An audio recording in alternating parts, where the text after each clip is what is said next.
राष्ट्रोन्नति के पथ पर नित्य प्रेरणा। एक दिन, एक पृष्ठ, एक विचार। श्री गुरुजी समग्र 12 खंडों का संक्षिप्त रूप भारतीय विचार साधना पुणे द्वारा प्रकाशित किया गया है। मैं डॉक्टर श्रीमती स्वाति सदानंद गोडबोले इन विचारों के एक पृष्ठ को प्रतिदिन वाचन के माध्यम से आप तक पहुंचाने का प्रयास कर रही हूँ। यह प्रकाशित विचार हमें प्रतिदिन प्रेरणा देते रहेंगे। आज दिनांक 15 जून का विचार, निस्वार्थ एवं स्नेहपूर्ण बर्ताव हो।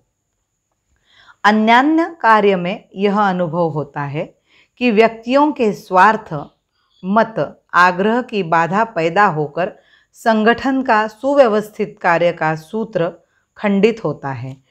अपने में भी वैयक्तिक विचार विकार होंगे, परंतु समष्टि में कार्य करते समय उन पर संयम रखकर दूसरों से स्नेहपूर्ण, विश्वासपूर्ण विचार विनिमय कर अपने ही आग्रह या हट पर अड़े न रहकर विचारों का मेल बैठाने की प्रवृत्ति पूर्णतः है क्या?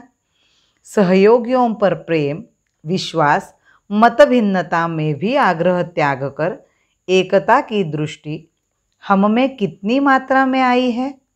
वैसे ही व्यक्तिगत जीवन के आदर्शों के बारे में बार बार कहने पर भी अपने स्वतः के जीवन में उसका कितना अंश उतारने में हम सफल हुए हैं? इस प्रकार विचार करने के बाद ही यह निष्कर्ष निकला, अपने हृदय ने यह साक्षी दी कि परस्पर विश्वास अटल है, सहयोग पर्याप्त है, समष्टि जीवन के सद्गुणों के निष्ठा से परिपालन की दृढ़ता है, हृदय में कोई चंचलता नहीं है, तो फिर उसके आगे का विचार कर सकते हैं। क्या हम ऐसा कह सकते हैं? यही तो महत्व की बात है। क्या हमने अपने जीवन में इन गुणों के आदर्श का निर्माण किया है? मैं ऐसा तो नहीं कहूँगा कि साधारण जनसमूहों का जो स्तर है उसके आगे हमने एक भी कदम नहीं रखा है। मेरा दृष्टिकोण निष्कारण आशावादी न हो तो भी वास्तववादी है। आशावादी और निराशावादी का द्वंद्व छोड़कर जो वास्तविकता है उसका ही मैं विचार करता हूँ। कुछ लोग कहते हैं कि हम लोगों ने बहुत बड़ा संगठन खड़ा किया है, सर्वत्र संघ कार्य का नशा चढ़ा है, उत्साह, आनंद, हर्ष का वायुमंडल है।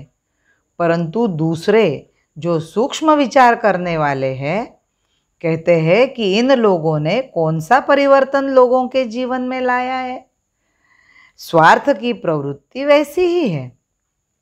पारिवारिक जीवन में लोग डूबे हुए हैं, थोड़ा रूटीन काम करते हैं, दिन में 2-4 घंटे थोड़ा परिश्रम करते दिखाई देते हैं, प्रत्येक उत्तम भाषण करता है।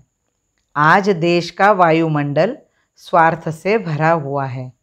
उसमें परिश्रम कर कुछ समय के लिए क्यों न हो, स्वार्थी वायुमंडल छोड़कर एकाध व्यक्ति भी निस्वार्थ कार्य करने के लिए आगे बढ़ता है तो वह सफलता ही है। परंतु गर्व, अभिमान कर सके ऐसी सफलता हमने प्राप्त की है क्या? इस पर विचार करने से दिखाई देगा कि गर्व करने लायक कुछ भी नहीं है, उनके समान स्वार्थी नहीं है। ऐसा कहने में आशादायी सत्य होने पर भी कोई लाभ नहीं। वस्तुस्थिति इन शब्दों में रखी जा सकती है कि हमने अंशतः प्रगति की है।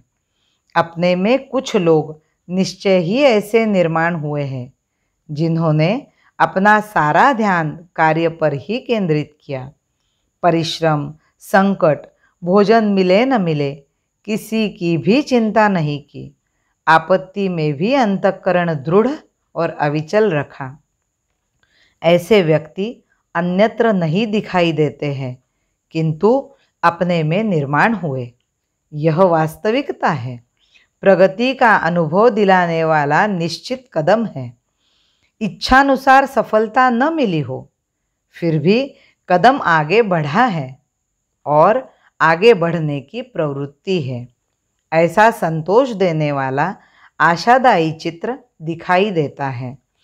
मैं जलूं इतना कि सारे विश्व में प्रेम का पावन अमर प्रकाश हो। मैं जलूं इतना कि सारे विश्व में प्रेम का पावन अमर प्रकाश हो। मेदिनी यह मोद से विहसे मधुर गर्व से उत्फुल्ल वह आकाश हो। मेदिनी यह मोद से विहसे मधुर गर्व से उत्फुल्ल वह आकाश हो। उत्फुल्ल वह आकाश हो। उत्फुल्ल वह आकाश हो। भारत माता की जय। वंदे मातरम।